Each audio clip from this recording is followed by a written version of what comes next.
I call the honourable member for Lyons. Thank you, Madam Speaker. My question is to the Treasurer. Why is it so important that all Australians have a sustainable safety net? How does the budget ask Australians to contribute in order to build this safety net for the future? I call the honourable Treasurer. Well, I thank the honourable member for the question. He knows and I know that it is hugely important that we provide a well-resourced, sustainable safety net for those most vulnerable in the community. It is hugely important. And of course, welfare represents 35% of the total Commonwealth budget. So we spend more on welfare than we do on health care for our citizens. We spend more on welfare than we spend on the education of our children.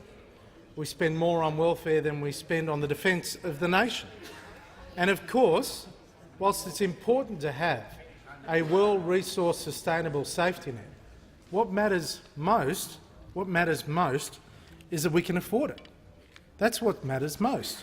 Now, the fact is, we do have changing demographics, and I, on this very rare occasion, will quote the current member for Lily. I'm sorry, I made that mistake.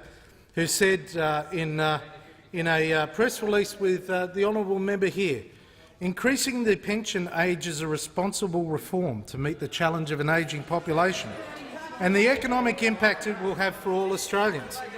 Australia must move towards a higher pension age over the next decade. Well, it's quite interesting because the trajectory of our increase in the pension age eligibility to 70 follows the Labor parties. But obviously, given that it's going to 70 in the year 2035,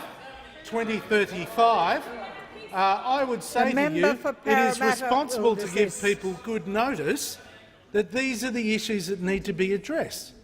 Now, it's easy just to put it aside. It's easy to be a critic. All the criticism from Labor thus far has been political. None of it is about the policy.